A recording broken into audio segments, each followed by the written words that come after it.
Maître suprême, le adorateur, Jésus-Christ notre Dieu, nous t'invitons encore à ce moment que nous voulons encore parler de ce qui concerne ton royaume pour aider ton peuple qui est Seigneur du bien-aimé dans la détresse, qui se pose des questions pour cette pandémie qui est en train de frapper le monde.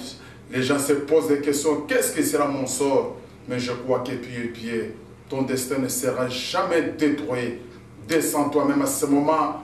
Laisse que ceux-là qui vont même écouter cette petite vidéo ou ces petits audios, que ces gens-là soient bénis, que leur foi soit fortifiée, qu'ils soient guéris, qu'ils soient restaurés, que l'ange les visite et les console pour ta propre gloire, au nom du Seigneur Christ notre Dieu. Amen.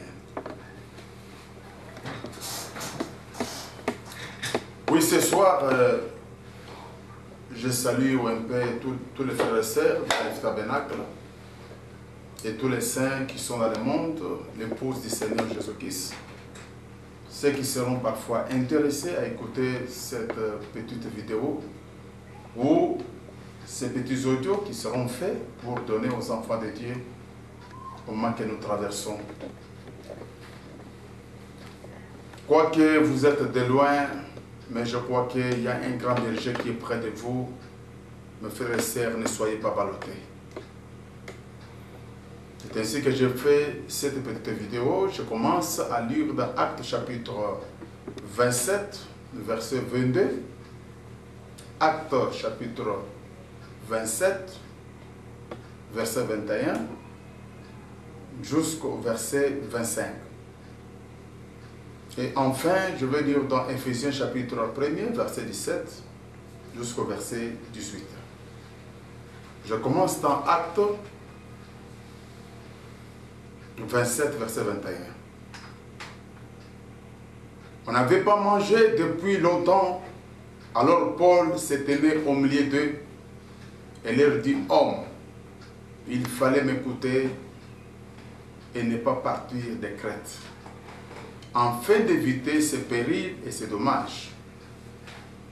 Maintenant, je vous exhorte à prendre courage, car aucun de vous ne périra. Et il n'y aura de perte que de celles des navires. Un ange de l'Éternel à qui j'appartiens et que je sers m'est apparu cette nuit. Il m'a dit, Paul, ne crains point. Il faut que tu comparaisses devant César. Et voici, je te donne tous ceux qui naviguent avec toi. C'est pourquoi, homme, ô homme, rassurez-vous, car j'ai cette confiance en Dieu qu'il en sera comme il m'a été dit. Éphésiens chapitre 1er, verset 17. Enfin que le Dieu de notre Seigneur Jésus-Christ, le Père de gloire, vous donne un esprit de sagesse et de révélation dans sa connaissance. Et qu'il illumine les yeux de votre cœur pour que vous sachiez quelle est l'espérance qui s'attache à son appel, quelle est la richesse de la gloire de son héritage qu'il réserve aux saints. Oui, ce soir, je prends comme un petit thème. Ayez bon courage. Le destin de Dieu ne sera jamais détruit. Ayez bon courage. Le destin de Dieu ne sera jamais détruit. Nous voyons quand dans cette période de la pandémie de coronavirus, le monde est secoué. Même les chrétiens, ils sont secoués. Même les croyants qui croient les messages du temps de la fin, leur foi est en train d'être ballottée à ce moment. Mais prenez courage. Le destin de Dieu ne sera jamais détruit. Dieu, il garde ses promesses à 1000 générations. Ce que Dieu a parlé de sa bouche, personne ne peut pas effacer ou remplacer par autre chose. Ni la maladie, ni le fléau, ni les dirigeants de ce monde ne peuvent pas jamais changer le destin de Dieu. Dieu avait parlé à Paul, son serviteur, qui va comparaître devant César, pour que César connaisse que moi je t'ai envoyé. Même si tu peux périr, mais tu ne peux pas périr en cours de route. Les centeniers romains qui devaient prendre Paul l'amener jusqu'en Italie, Paul leur a dit, nous ne devons pas prendre cette direction, aller à Crète. Changeons un peu de direction. Les centeniers qui étaient dans les bateaux ou dans les navires, il a dit, je ne peux pas écouter Paul. Paul, c'est un homme qui va comparaître. Ils ont écouté les pilotes. Ils ont écouté le conducteur des navires. Ils ont dit, celui-ci, on ne peut pas l'écouter. Or, Paul était un messager. Paul était un envoyé de Dieu. Et les gens n'ont pas voulu l'écouter. Les chemins qu'ils avaient empruntés, le but de Dieu, c'était que Paul devait comparaître. Le but de Dieu, c'était que Paul devait montrer que le Dieu est vivant. Mais Paul, quand ils ont pris le navire ou les bateaux, il y a eu une tempête. Déjà jamais vu. Une tempête qui avait frappé. La tempête avait frappé pendant 14 jours et 14 nuits. Il n'y avait ni aucune étoile qui pouvait éclairer. Même le soleil n'apparaissait pas. Tout le monde qui était dans les bateaux, dans les navires, disait que c'est la fin. Nous allons tous périr. Nous allons tous périr parce qu'il n'y a plus moyen pendant 14 nuits et 14 jours. Il n'y avait personne qui mangeait. Paul est descendu juste dans la cave ou bien dans la cale. Paul est allé prier. Mais Seigneur Dieu, toi tu m'as dit que je dois comparaître devant César. Je ne peux pas périr en cours de route. Ce que toi, Dieu, t'y a parlé, personne ne peut pas effacer. Qu'est-ce que tu me dis, Dieu? Dieu a dit,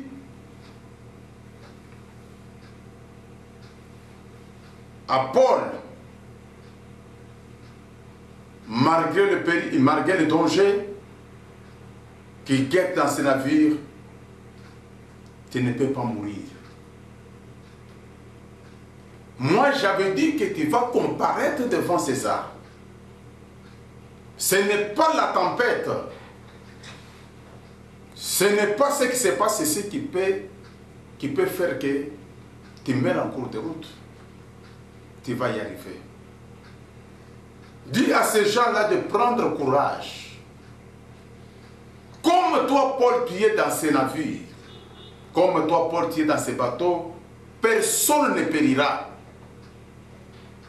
Il peut y avoir des pertes de matériel, mais comme toi, tu es dans le navire, personne ne va plus périr. Mes frères, vous devez comprendre ces choses. Notre prophète Branham dit quelque chose de très important. De très important.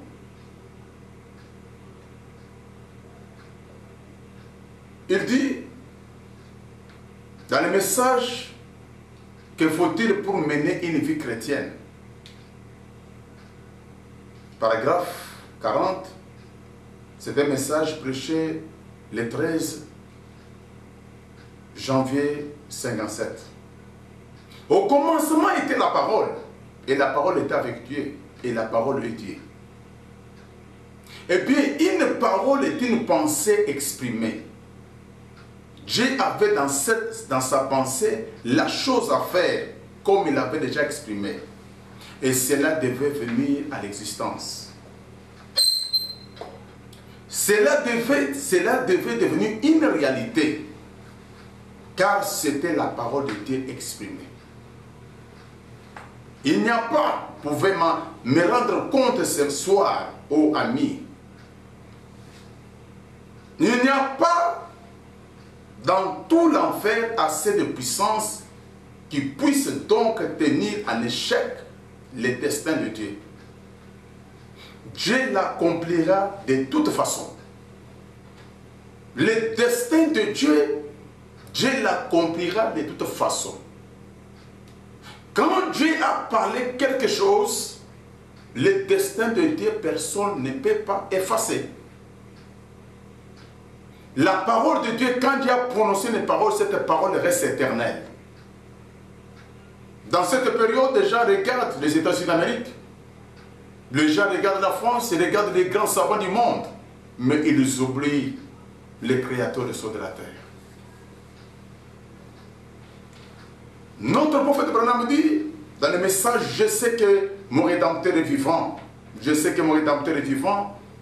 Prêché le 6 avril 58, paragraphe 12. Peu importe combien vous êtes petit, peu importe combien vous êtes grand, combien vous êtes important, ou combien vous êtes sans importance, vous êtes ici pour servir un destin. Tout comme mon doigt ici pour un destin. L'oncle sur mon doigt pour un destin. Mon nez et chaque partie de mon corps sont là pour servir un destin. Cela a été placé ici juste pour voir de quoi sera à l'heure lorsque cela sera placé ici. Mais cela est placé ici pour servir les destins auxquels c'est destiné. C'est le plan de Dieu de faire ainsi. Et si nous avons été placés ici pour un destin, alors rien ne peut pas nous détruire tant que le destin de Dieu n'est pas encore accompli. Rien ne peut pas nous nuire tant que le destin pour lequel Dieu vous a placé ici n'a pas été encore manifesté. Peu importe combien d'ennuis que nous avons, combien nous passons par les chagrins et de peine, une raison il y a cela, une raison pour cela. Personne ne peut pas détruire le destin de Dieu. Le destin de Dieu, personne. Tel que tu es là, même si tu es abandonné par les médecins, même si on te dit que tu as coronavirus, mais si Dieu sait qu'il a besoin de toi sur la terre, coronavirus ne va pas changer le destin de Dieu. Ce n'est pas la première maladie qui t'a déjà attaqué. Ce n'est pas... Il y a des maladies que les gens de ta génération sont morts des maladies. Mais toi, tu es resté vivant. Il y a parfois dans ta famille les gens qui secouent la tête et disent, mais quand ce garçon est en train de vivre, nous regrettons. Même les sorciers regrettent. Ce n'est pas le coronavirus qui peut changer le destin de Dieu. Ce ne sont pas les déclarations des grandes puissances qui peuvent changer le destin de Dieu. Prends bon courage. Paul en allant, après avoir traversé 14 jours, 14 nuits de la tempête s'est arrêtée. Quand la tempête s'est arrêtée, Paul leur avait dit, nous ferons 14 jours. Il n'y aura que des pertes d'autres choses. Mais aucune personne ne sera jamais perdue. C'est pourquoi je vous rappelle que la prière de la foi change beaucoup de choses. Les grands médecins regardent les fléaux, mais nous regardons Dieu. Paul étant sorti, la nuit, Paul a dit, comme il venait de traverser une période terrible, Paul est allé ramasser le bois pour chercher un peu d'allumer le feu pour se réchauffer autour des feux. Paul raté par la tempête pour mourir dans l'eau. Paul va chercher le bois pour mettre dans le feu. Il tient ses mains, un bois comme ça. Une vipère a saisi la main de Paul. Il avait mordu Paul. Il a envoyé son venin. Mais la Bible déclare, Paul, il a saisi la vipère, il l'a jeté dans le feu. Tous les gens qui étaient avec Paul ont dit, si cet homme ici, il a un démon, la tempête l'a raté de les tuer, maintenant c'est la vipère qui va les tuer. On a attendu quelques minutes, parce qu'avec la vipère, si ça vous mord, c'est dans quelques minutes, si c'est beaucoup, même 30 minutes, tu pars. Il n'y avait aucun médecin avec Paul. Aucun antidote n'était avec Paul. Tout le monde qui était avec Paul, il n'y avait personne qui pouvait secourir Paul. Parce qu'il n'y avait aucune aide médicale. Mais Paul, croyant Dieu qui lui a dit que tu vas arriver à César, chez César, tu vas arriver en Italie pour comparaître, pour que ma parole soit connue aussi là-bas. Paul leur avait dit, même le serpent ne va plus me tuer. La tempête m'a raté. Même la vipère qui est vraiment dans la morsure mortelle ne peut pas me tuer. Parce qu'il y a un destin que je dois accomplir. Oui, mon frère. Que tu aies un médecin ou pas. Que tu sentes une maladie là où tu te trouves, n'importe quelle manière. Ne regarde pas au médecin. Notre prophète William Branham nous dit, si Dieu a terminé avec toi, ce ne sont pas les comprimés qui vont te faire vivre sur la terre. Et si Dieu n'a pas terminé avec toi, même si tu es seul, et il n'y a aucun secours, Dieu deviendra un secours pour toi. Prends courage. Donne confiance à ce Dieu que tu as créé. Ne regarde pas ce moment, il y a des gens qui passent, non. Et moi, je vais faire des cérémonies dans votre maison pour que le coronavirus ne vienne pas. Il y a des faux prophètes. Il y a des ngangakis qui sont sortis. Il y a des gens qui vous disent, mais non, mon frère, on te trompe.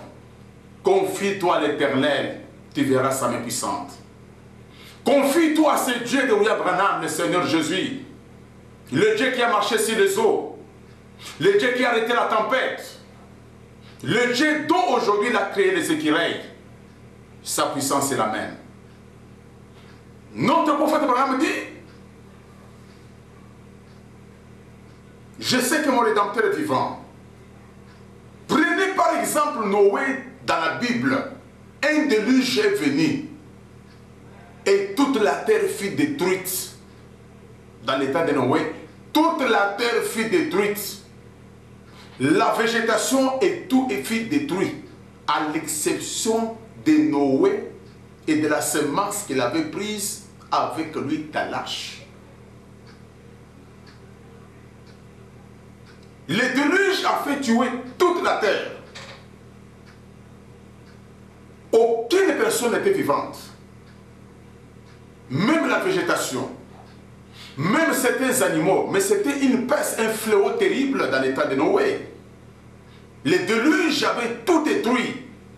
Mais Dieu, dans son destin, disait que la pluie va tout détruire, mais ne va pas détruire Noé. Noé, je lui ai donné un message. Et tout le monde qui obéit au message de Noé, personne ne va plus périr.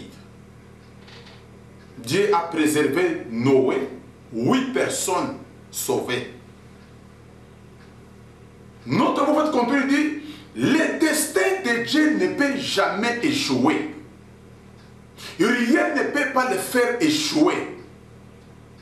Branham, mon prophète, dit, rien ne peut pas le faire échouer. Si Dieu a vu que demain, tu seras quelque chose, tu dois le servir, tu dois le glorifier, rien ne peut pas faire échouer le destin de Dieu.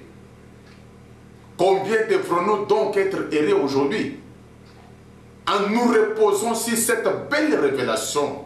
Oh, c'est pourquoi Éphésiens dit que Dieu illumine vos cœurs, qu'il vous donne la révélation. Je continue à savoir que ni les choses présentes, ni les choses à venir, ni la maladie, ni la souffrance, ni la mort, ni le péril, ni rien ne peut pas nous séparer du destin de Dieu. Ce que Dieu a conçu dans sa parole, ce que Dieu a résolu dans son cœur d'accomplir,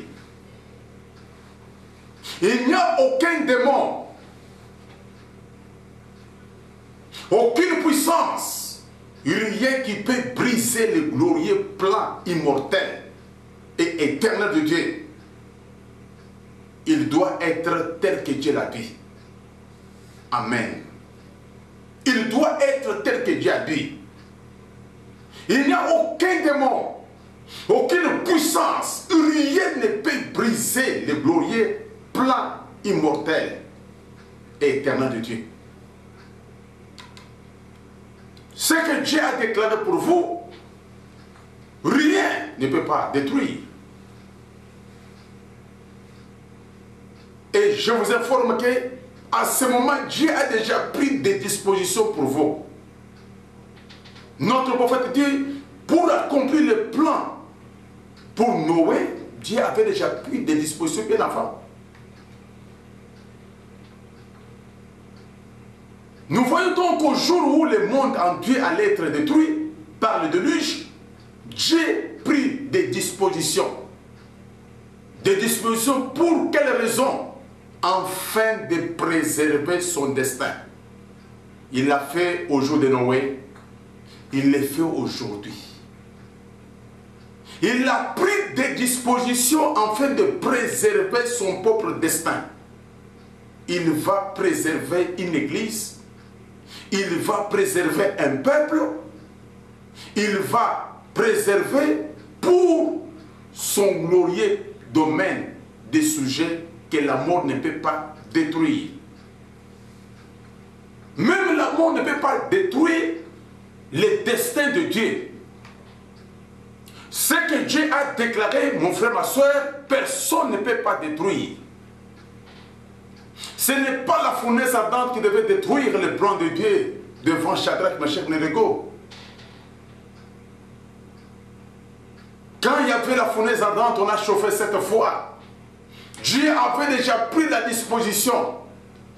Il disait que Shadrach, Meshach et Abednego ne mourront jamais.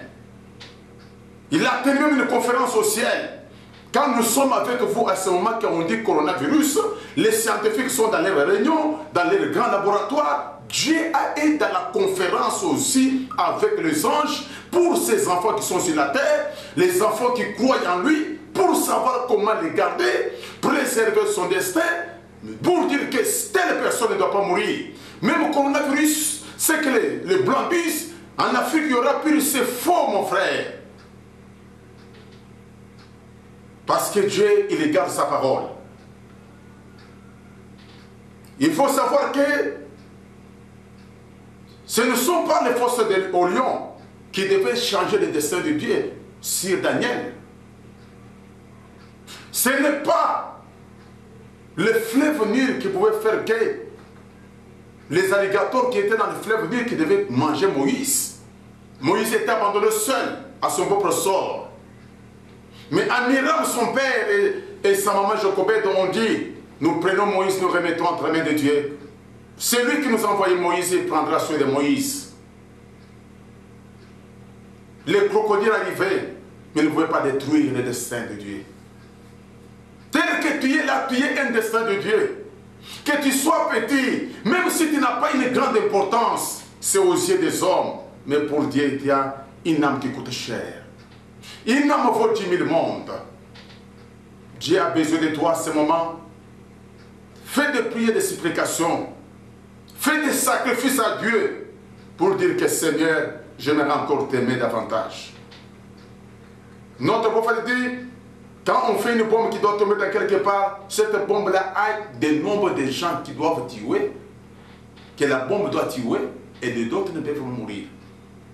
Coronavirus ne va plus ravager toute la terre. On n'a pas une telle promesse.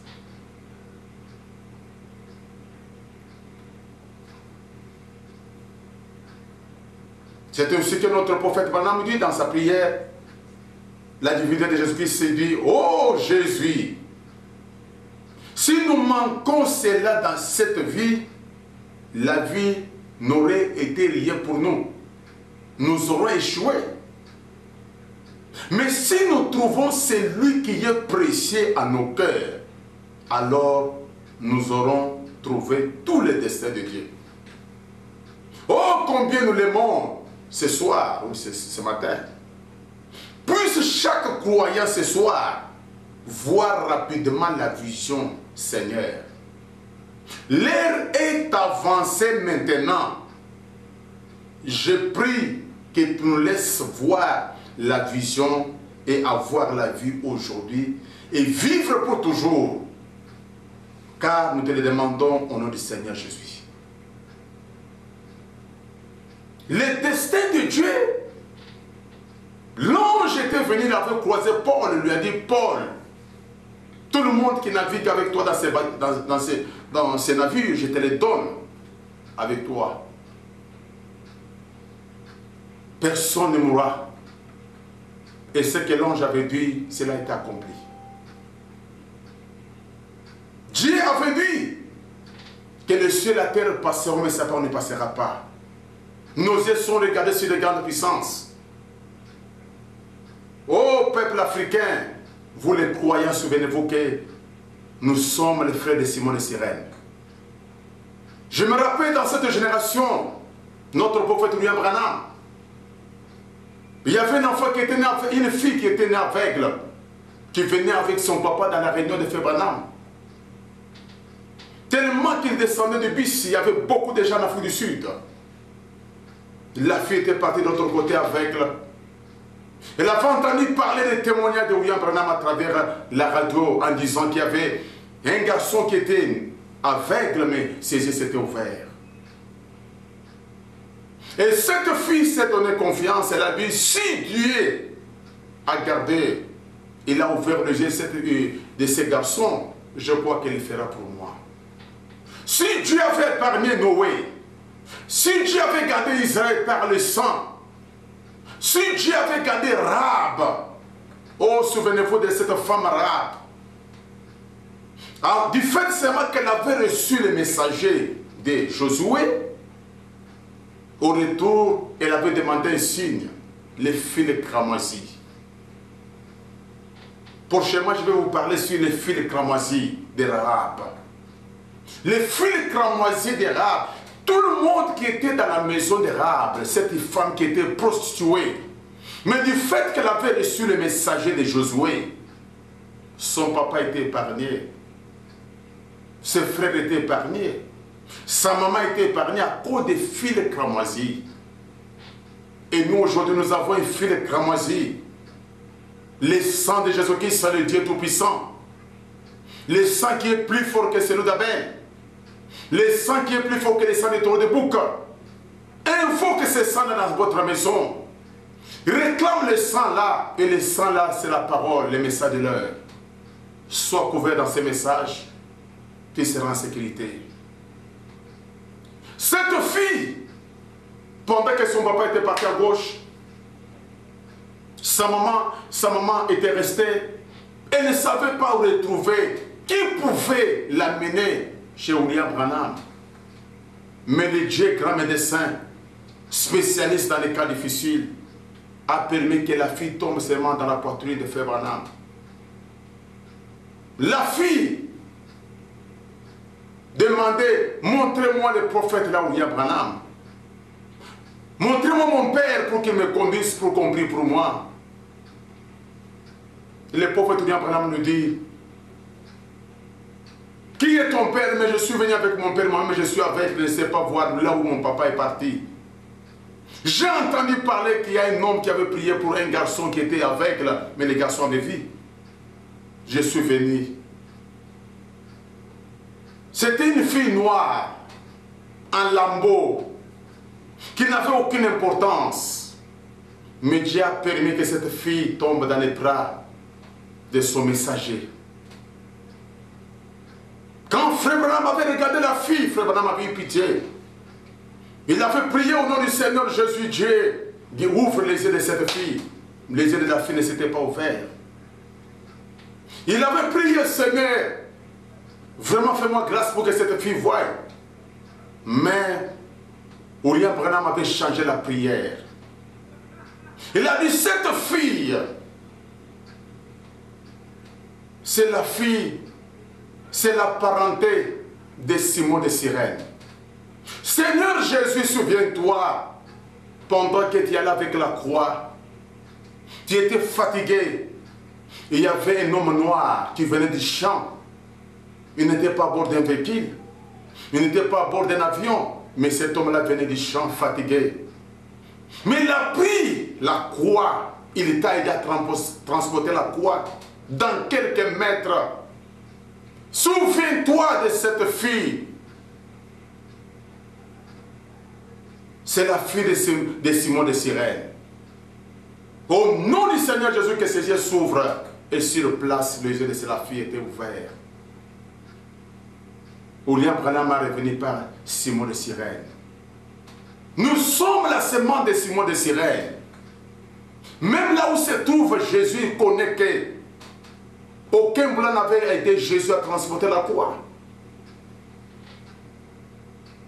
Personne n'avait jamais aidé, mais il y a un noir qui venait du champ, Simon de Cyrène, en Afrique.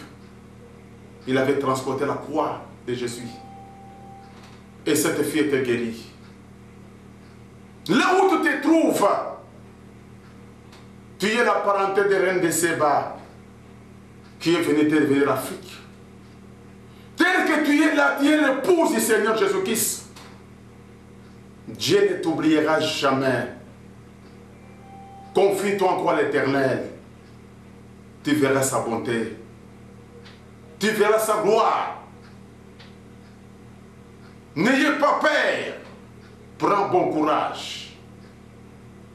Les serpents, la vipère ne pouvait pas arrêter le destin de Dieu sur Paul. Coronavirus va arriver presque dans tous les pays du monde. Mais il y a le destin de Dieu que le coronavirus ne peut pas détruire. Il y a des maladies qui ne peuvent pas arrêter le destin de Dieu. Que tu aies le produit ou pas, que tu sois malade ou pas, que tu sois combattu ou pas, Dieu du ciel et de la terre prendra soin de toi. Prends courage. Le destin de Dieu ne sera jamais détruit. Dans ta famille, combien est-ce que de sorciers qui t'ont combattu, mais ne t'ont pas tué? Combien d'accidents de véhicules que tu as échappé, ce n'était pas tes propres efforts? Combien de maladies qui sont passées dans ta vie? Mais tu es vivant, pourquoi? Dieu a besoin de toi pour que tu le croies. Dieu a besoin de toi pour que tu reçoives encore le Saint-Esprit. Dieu a besoin de toi pour que tu soutiennes son œuvre. Dieu a besoin de toi pour que tu voies un peu sa gloire. Le destin de Dieu ne sera jamais détruit. Le destin de Dieu ne sera jamais détruit. Alors, mon frère, ma soeur, notre prophète William Branham, Dieu lui avait dit, ceux qui t'ont aimé, et ceux que tu as aimé, je te les donne. Une portion du ciel t'attend. L'ange qui était avec William Branham c'est le moment, c'est la minute où il doit descendre pour nous secourir. Paul, avec les gens qui étaient dans la pirogue, ou dans les navires, il a dit, personne ne va plus périr. Et les gens qui croient les messages du temps de la fin, l'ange là m'écoute à ce moment, il prendra soin. Il veillera sur vous. C'est le moment que Dieu devient maintenant entrer en scène. Les enfants de Sirène, Simon de Sirène, Dieu se souviendra. On n'a pas besoin de vaccin. Nous avons un vaccin qui est le sang de Jésus-Christ. Jésus est le vrai vaccin. Le Saint-Esprit est le vrai vaccin pour être épargné. Le sang de Jésus-Christ. C'est ainsi que je vous demande, mon frère, de rester dans la méditation, dans la prière. Enlevez la peur, la panique que les gens mènent. Tu peux avoir la grippe, une simple grippe, qui n'est pas coronavirus. Tu commences à penser, à raisonner. Ce qui te confesse, c'est ce qui t'arrive. Refuse tout ce qui est négatif. Accepte le positif de Dieu. Pour terminer, ma prière est que l'ange du Seigneur vous aide, vous assiste. Je termine avec la prière du prophète William Branham. Dans le message, les filtres d'un homme qui réfléchit. Prêché le 22 août 65 soir, paragraphe 189. Oh Dieu bien-aimé, voilà 1 heure ou 2 heures qui s'écoulent. L'horloge avancée. Les messages passent maintenant dans l'histoire. Il est enregistré dans les livres. Nous devons tous répondre maintenant de ceci, de chaque mouvement que nous faisons, de chaque parole que nous prononçons, de chaque pensée qui traverse notre esprit. Car l'enregistreur fonctionne toujours et il fonctionnera jusqu'à ce que la vie prenne fin. Et